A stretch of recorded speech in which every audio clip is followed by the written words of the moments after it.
Happening now, a Jamestown area CBD business looking to expand its operation and take advantage of New York's recreational marijuana industry. Plus, a longtime Chautauqua County police officer surprised in his last day on the job. Well, we still got that cooler air in there for today. Plus, how is Labor Day looking? We'll talk about it in detail next as the news at noon starts right now. Live and on demand, this is WNY News Now. A farm-to-table CBD business in Jamestown is working to get in the recreational marijuana industry by opening a production facility in the city's industrial district. Thank you for joining us for WNY News Now. I'm Justin Gould. For the past several years, Todd Michael Stimson has helped his customers, most people 60 and up, find relief from things like arthritis through his business, The Relief Market. I spoke to Stimson this week, just before he signed a lease on a new location here in town. We discussed the future for his enterprise, including his current product, hemp, which he says has a lower than 0.3% of THC. That's the main compound in cannabis. So, unlike marijuana, there's no psychoactivity in it. You can't really tell the difference when it comes to looking at the plant, which one is a hemp plant and which one is not a hemp plant. And marijuana is a name that we try to go away from because the stigma is stuck to that so much, but then when you say cannabis, a lot of people don't understand what you're talking about. Stimson, who currently grows, harvests, and sells the crop with the help of his wife and cousins, says when he learned the state legalized marijuana earlier this year, he felt like he finally had the chance to be accepted in the community. You're taken out of society in so many different ways, be it from a misdemeanor or a felony, because of cannabis. So to see that and actually be welcomed to a community, that's something that people have been waiting for so long. His current store is located in the town of Kyantone, just feet from the city of Jamestown line. The town, Stimson says, may choose to opt out of allowing cannabis sales. However, according to state regulations, he doesn't feel that will impact his current operation. CBD sales will be under the OCM, but if a city opts out, that it won't because of the definition separation. Stimson met with Kyantone lawmakers last night to present his business plan, something he has already done with city leaders. We're wanting to get into is the micro business, which includes the seed to sale aspect instead of just one dispensing aspect. So we want to grow all the way to the dispense aspect. His grow operation, which usually takes place in a rural field of Chautauqua County, will now likely happen in an old factory on Water Street in Jamestown, feeding both the current CBD business and a new recreational marijuana venture. We plan on having greenhouses. It all depends on when the OCM sets up what canopy size that they'll allow the micro business, but it seems like a micro business should be able to have a few greenhouses. With an acre of land, there's lots of options here. Inside the old distillery, cannabis processing will take place, along with retail sales, as his business grows. He plans to offer an on-site consumption lounge as well. City leaders like Mayor Eddie Sundquist have indicated their support for this new industry. In fact, Sundquist launched a campaign earlier this year advertising the city to prospective marijuana growers. In the end, Stimson feels this venture will not just be beneficial to his family, but the whole community. This is an employment opportunity for individuals too. We will be looking for employment because, as you know, it does take a lot with the plant, lots of processes, lots of steps. Now this week, New York State took a step forward, staffing the Office of Cannabis Management when Governor Kathy Hochul appointed a board president and executive director. Municipalities have until the end of the year to opt out of allowing dispensaries in their neighborhoods. A handful of communities in Chautauqua County, like Lakewood, for example, have already voted to do so. As of now, that will not impact marijuana consumption of people living there. Well, the boil water and water conservation orders remain in place for the city of Dunkirk and parts of northern Chautauqua County following a major water main break this week. On Wednesday, a water emergency declaration was issued when the largest pipe that transports fresh water to residents burst overnight, causing Lakeshore Drive East near Deer Street to break apart due to the water. Crews worked throughout the day to repair that main, which caused a water outage in many areas. Service now has been restored to all, but officials say that the water system still needs to be fully stabilized, and until then, residents must boil and conserve it until further notice. For drinking, cooking, and ice, you must bring the water to a rolling boil for a minute, and then you can cool it. Crews from Dunkirk and the CBIA North Chautauqua County Water District are going to be flushing their mains and collecting samples over the next 2 days. Well, for the first time since the start of the coronavirus pandemic, a person under the age of 40 has died from the deadly virus here in Chautauqua County. The County Health Department announced that the 165th COVID-related death happened yesterday, and according to provided stats, the person was under 40. Now, since the start of August, there have been 7 new deaths connected to the virus, with over 770 cases reported. As of Wednesday, there are 260 active cases with 8 people in the hospital. The 7-day average percent positivity rate is at 8.9% now, with the county remaining under that high level of community transmission, according to the CDC. As for vaccinations, New York State's vaccine tracker reporting 52% of residents, that's 66,000 people, have received at least 1 dose of the shot.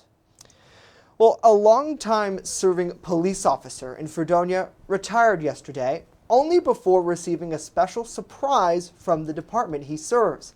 Our Dante Roberts joining us live now in studio with more on this heartwarming story. Dante. Thank you, Justin.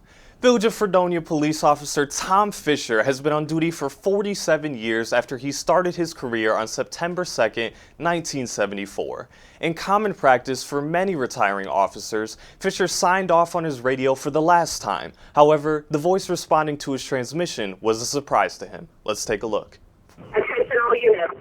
It is a great pleasure to announce, after exactly 47 years to the day of dedicated service, my dad, Officer Thomas Fisher of the Fredonia Police Department, badge number 3, is retiring and giving his final 10-7. It is my honor to acknowledge your 10-7. You are the greatest man I know. Fisher was surprised to hear that voice, which was his daughter, Kelly Lynn, a police sergeant serving in Florida, respond to his last call out. And Justin, we know how difficult it is to be a police officer in this day and age, so I just want to take 1 second to thank all police officers for their service, not just in Chautauqua County, but all around the country. Justin? Oh, I so totally second that, Don. Thank you so much for that heartwarming story. Well, submissions for our back-to-school photo showcase, they keep coming in, and we want them all. This is Odyssey, Rylan, and Maddox, who went back to class this week here in Jamestown. Show us your kids leaving home for class or going to school virtually by posting them on social media with the hashtag #MyNewsNow, or you can check out the link on our website as well.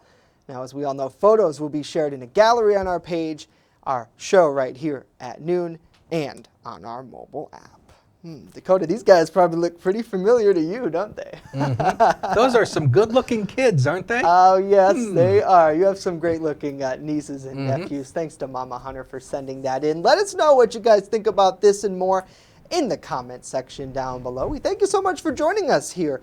Maybe people are off today. Maybe you're working one last shift before the holiday weekend. Great to see Pam. Good to see Topsy, Dave, Taylor, Sandy, and Bill. Hopefully you all are having a great day. And I can't complain about the weather that we've been having, Dakota, although I know you will have more not so great news coming up that some rain could be headed our way. Well, it's not going to be like a total washout rain. That's the good news. It's going to be some on again, off again rain showers through parts of the holiday weekend. Right now, we don't have any rain falling at the Chautauqua Institution, but clouds around right now. 64 degrees with no wind to speak of, so it's going to remain comfortable through the day. The dew point's still not an issue. That humidity, it's gone. And we don't see any signs of humid air for maybe 6, 10, maybe 15 days.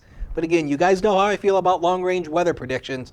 We'll just have to wait and see. But in the short term, we don't see any heat or humidity around here. Clouds abode across the satellite and radar picture across the southern tier today. And you'll see where they're coming from the north. This has to do with a north to northwest wind component in the upper layers of the atmosphere, bringing in some cloud cover. But we do have high pressure that is built in. But again, we're kind of on the west side of high pressure. The strongest is the east side. 66 is where we started, was the high yesterday. 51 is where we started the day. 97 and 33 record highs and lows for today. So partly to mostly cloudy through the day today. There will be a few more sun peaks further inland away from the lakeshore. If you're near the lakeshore, expect maybe overcast skies through the day, but cool. 66 to 71 will be our highs with a light and variable wind.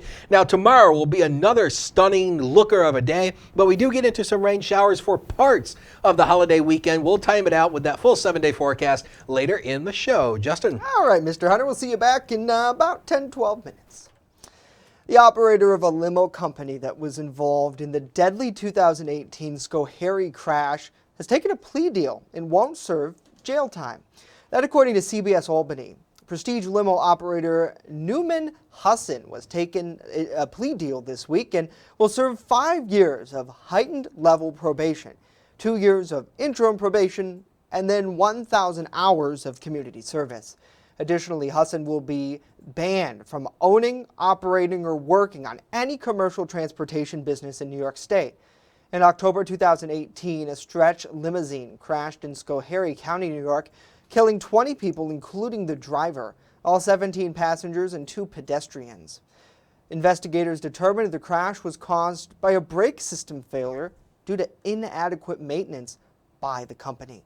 Husson was initially charged with 20 counts of second-degree murder and criminally negligent homicide. Well, the district's attorney's office has filed a lawsuit against UPMC and the University of Pittsburgh physicians, along with the department chair at Pitt, for violations of False Claims Act. That's according to the U.S. Attorney's Office. The defendants allegedly knowingly submitted hundreds of false claims for payments from Medicare, Medicaid, and other government benefits programs. The filing is based on a 2-year investigation of allegations of a former UPMC physician.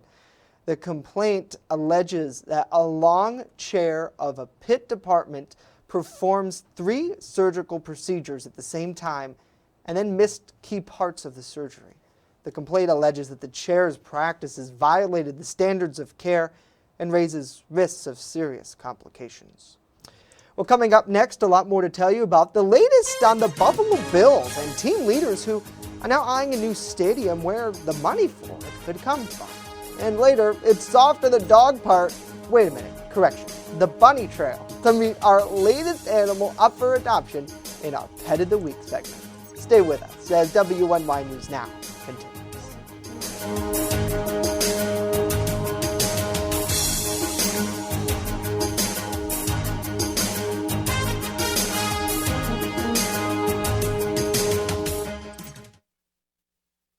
With coverage that matters, this is WNY News Now. Welcome to Honest John's Pizzeria, where you are the most important customer. Everything from freshly made subs to the best of pizza and wings, Honest John's has it all. And don't forget the ice cream! Order online today or check out our 2 great locations with buffets ready for every appetite. Don't I have the best job in the world?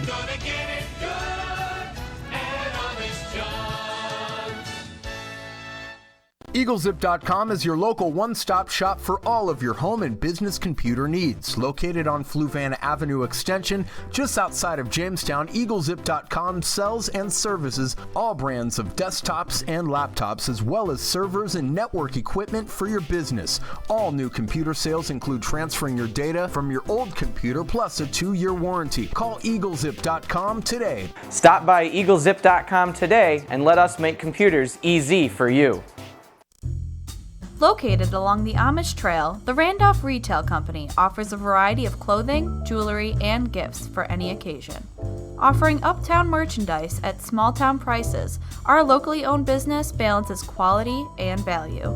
With complimentary gift wrap here at the Randolph Retail Company, we pride ourselves in personal service. Check out our Facebook page or stop in today at 127 Main Street, Randolph, just a 20-minute drive from Jamestown. There's an old saying, there's no news in the newsroom. Well, it's true. The time I spend at the anchor desk is just part of my day. Most of our time is spent gathering stories in the community, stories that matter to you. We can't do it alone, and we need your help.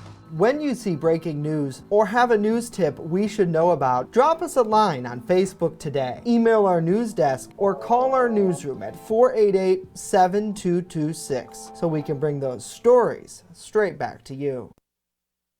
You're watching WNY News Now, where coverage comes first. The Buffalo Bills won't renew their lease with the state and county without a partially publicly funded agreement in place for a proposed new $1.4 billion stadium, leaving the team's future uncertain beyond 2023. That's according to Bagula Sports and Entertainment Senior Vice President who spoke with WBEN Radio. In saying the topic of relocation has not been raised during discussions with officials, he didn't entirely rule out the possibility by using the word yet when asked if the Bills might be looking elsewhere when the lease expires in about 23 months' time. At issue is how much the project would cost taxpayers and what officials are calling a public-private partnership that would potentially include NFL funding. The expectations is that the public will be asked to fund more than 50% of the costs. The new stadium proposed would sit about 60,000 to 62,000 seats, which makes it one of the NFL's smallest stadiums and about 10,000 less than what's currently available.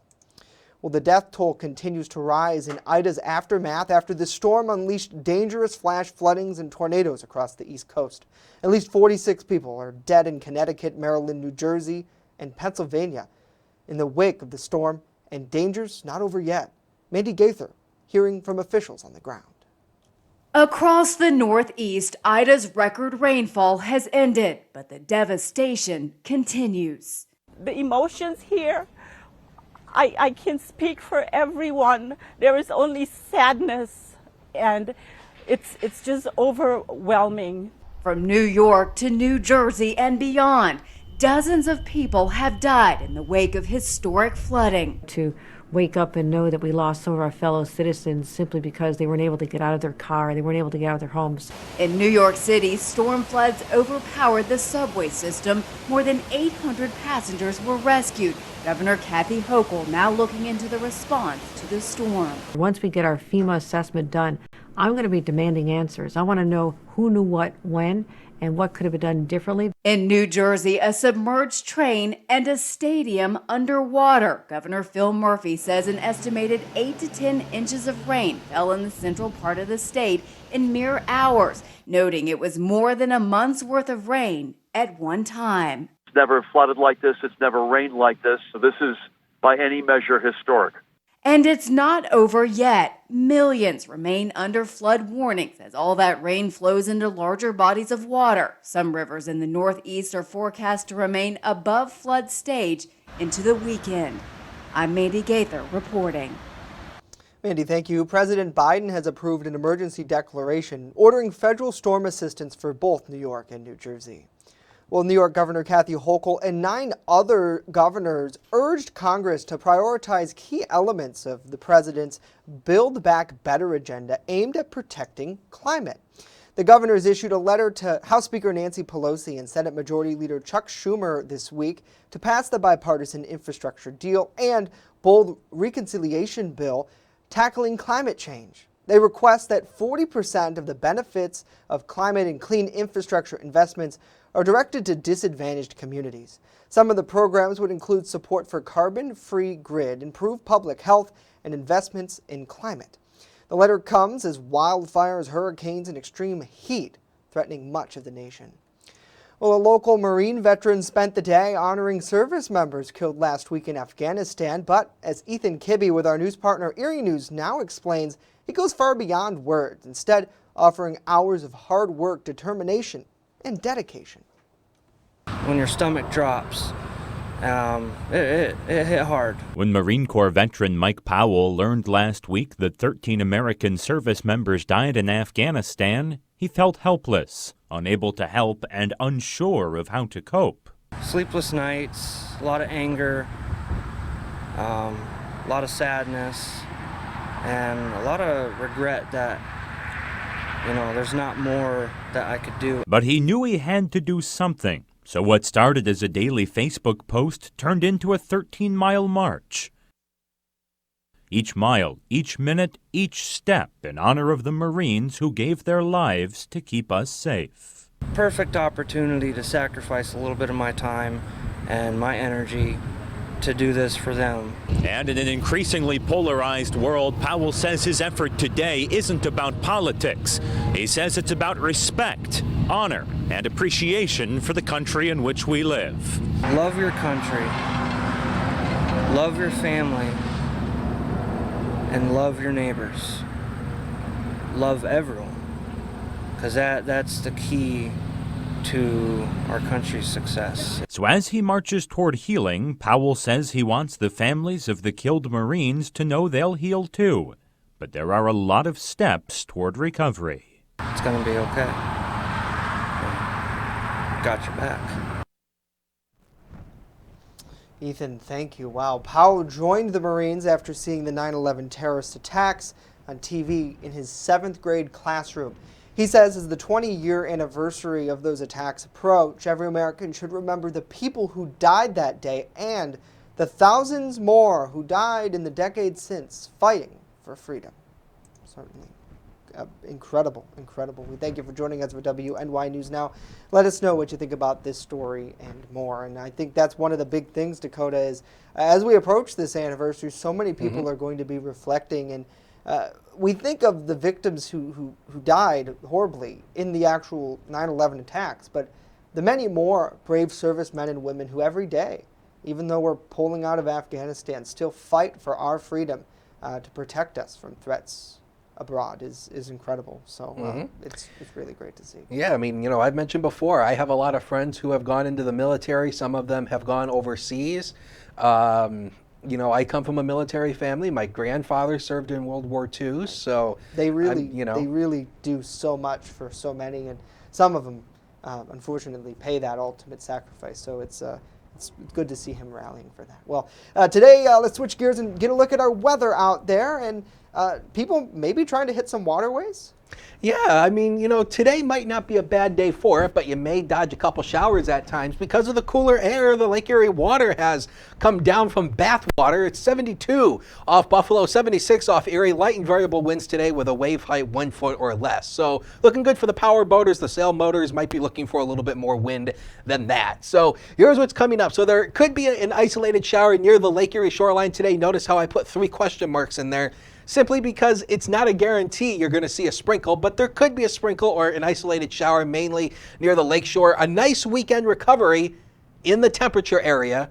I had to specify that because we will see some showers coming on Sunday, and Labor Day itself, not a total scrub, but there will be some showers at times, mainly in the morning hours on Labor Day. So let's take a look at that here. Let's break it down a little bit more detail for the weekend here. So tomorrow, a gorgeous day, 74 degrees, lots of sunshine, and it will still be cool and comfortable. Well, not really cool, but it will be comfortable though. At least the humidity won't be an issue. Sunday, we do bring in a chance for scattered rain showers, but again, it's not going to be a total all-day rain washout kind of thing. There will be some pockets of dry time in between.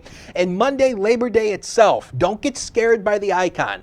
The rain looks to be mainly in the morning hours on Labor Day. Should clear out for the afternoon, leading to some partly sunny skies, but cool though. 71 should be where we top out in the afternoon hours. Hey, high school football back today. JHS has their first game today against Orchard Park at Strider Field, and it's looking great. 65 degrees at kickoff, partly sunny, down to about 58 by the fourth quarter rolls around. So go Raiders. I mean, you guys know I'm a JHS alum, so I am a little biased toward the Raiders. Sorry.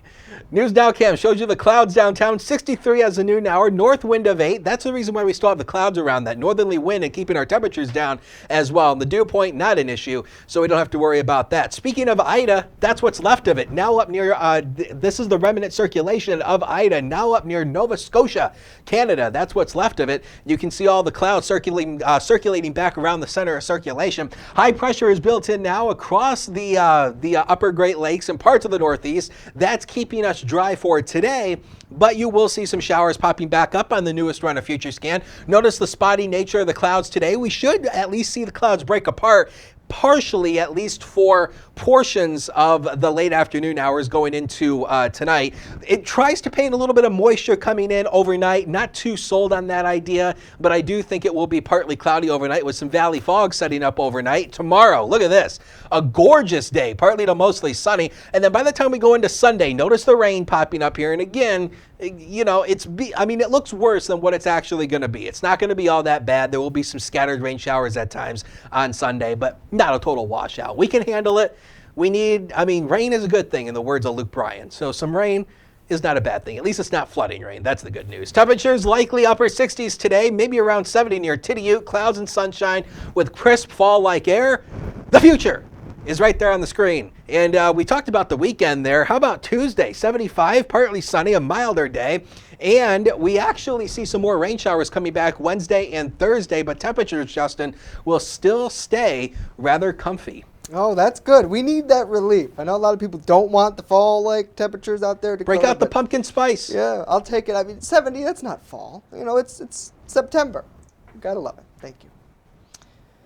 Well, in an effort to help our furry friends find a forever home, we're partnered with the Chautauqua County Humane Society in our Pet of the Week segment. Joining us live is Amanda Sublett to talk more about this week's featured furry friend. And it's not a cat, it's not a dog, but a rabbit. This is my rabbit friend, Melon. Take a peek. Let me say hi. She's still a baby. She's about 4 months old. She did come to us and hang out in a foster home for a little while, so she's pretty well socialized. You can see she's very relaxed here. She's very easy to take care of, but we want to make sure that she does get to a home where she can spend time with people. Interaction is going to be key for her. When people adopt rabbits, we want to help them get to know what they're getting into. It is still a lifelong commitment. This is not a small animal that's going to live for a short time, but they can live for up to 15 years. Wow, yeah, that really is a good amount of time. A lot of people, when they think of rabbits, they might think of it's like having a guinea pig or something like that, but it seems like the way you're sitting with her, you can actually socialize with her. She's not a cage animal, for example, right? No, it is so much better for them to be able to run loose. A lot of people think traditionally their little rabbit hutches with a little bit of space to run around in the grass is enough for them. They actually need more exercise than that. They're very active in that sense. They like to roam, and that exercise is going to be really beneficial for their health. So letting them free roam in your house is definitely an option as well. Got to watch those cords and stuff for safety. They like to chew. Yeah. Is there anything you'd recommend for somebody who is worried about them chewing? I guess probably try to keep the cords up and out of their reach. Yes, they also have cord protectors too. But the best thing is make a safe spot. You can get like a little baby playpen type area, X-pens, and let them roam around in there. You can make it a room that doesn't have cords if you have a spare room to let them roam around in. Just monitor them. There are ways about it that you can keep an eye on their safety. Yeah, and that's obviously one of the most important things. When socializing with a rabbit, because it is different than a cat or a dog, how is it good for someone to kind of get into it? And will they eventually know their name like a cat and a dog would? Absolutely. They're a lot smarter than most people give them credit for. And then, Amanda, for actually socializing with him, what types of things would you do? Does he play with rabbit toys? I mean, it's kind of a silly question, but... Cats have their little balls with a bell in it. A rabbit can play with those just the same. They have things that they might prefer over others, but in the end, you're still interacting, you're still loving with them, you're doing the same thing that you would with a cat or a dog. You're being a part of their life. Yeah, and that's all anybody wants, whether you're a cat, a dog, a bird, or in this case, our friend Melon the rabbit. Amanda, thank you so much for coming on the show today. Again, folks, it's super easy. If you want to learn more about our friend here, Melon, all you got to do is log on to chqhumane.org. he actually has a special tab on that site if you're looking for other animals. You can read about them, learn about them. And Amanda, if someone was interested in adopting in the final moments that I do have you here, is it the same thing where they can come in, fill out that application, and meet him? Absolutely. Come in on Saturdays tomorrow between 11 and 3. You want to meet any of our rabbits? She is not our only one. Just let us know. We'd be happy to introduce you. Sounds good. Amanda, thank you. That's it for us today. We'll see you guys on Tuesday following the holiday weekend. Have a great week.